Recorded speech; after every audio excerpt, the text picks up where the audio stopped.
Person in Rechten. Bir müşteri olan Einen rechten Teil an der Nordseite.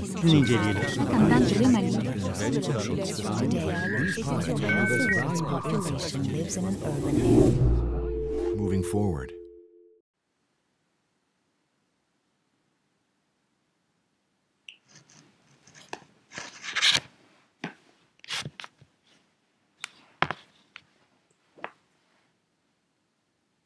One second.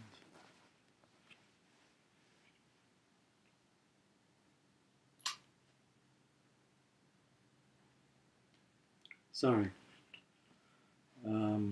So I grew up in Suburbia, and Suburbia is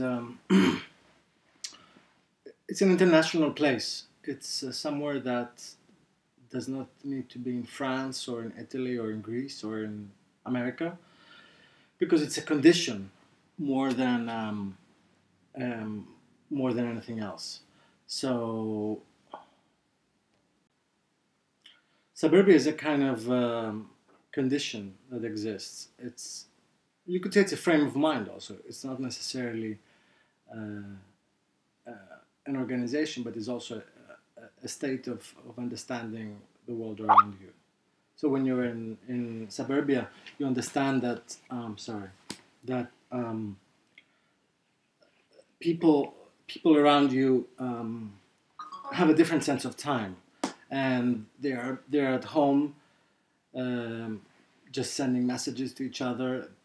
It has changed a lot, you know. Suburbia used to be the place that was organized by infrastructure, by all these highways, and it was the place where you would go to the shopping mall.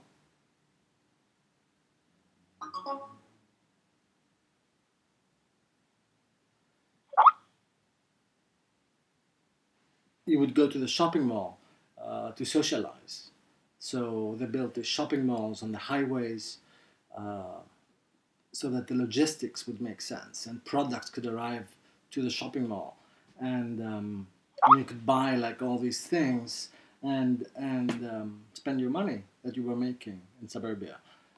So they built the shopping malls, which were kind of big boxes on the infrastructural, avenues, the highways, the freeways, and then people lived in their semi-detached houses and they just drove everywhere, so they were dependent on the car, and so they sold also lots of cars when people moved to Suburbia. So all these, it was a kind of complete system of objects, but then came the internet, and so people went shopping, and they had like so many things to. They stopped going to the shopping mall, and so they just stayed at home and shopped on the internet. And the shopping mall,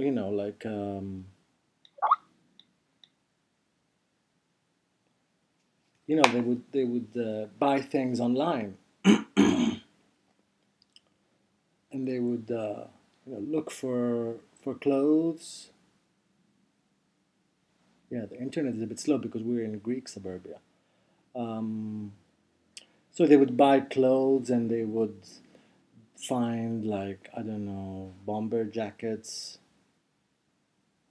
And this was their new home, this was their new shopping mall. They wouldn't go out anymore. So I'm interested in Suburbia because somehow the feeling of being in Suburbia is just like being online. There's no center, there's no structure, there's no attention span. Like Venturi spoke a lot about the duck and the monument, and how the duck was there to attract the person in the car. So it was street architecture, and now we kind of we're kind of distracted all the time, but by all these messages that we receive, and these the messages seem to not be able to stop, and you can't concentrate on anything. So you end up needing this kind of other type of billboards to attract your attention. You know, the suburbia that we live in right now is the internet.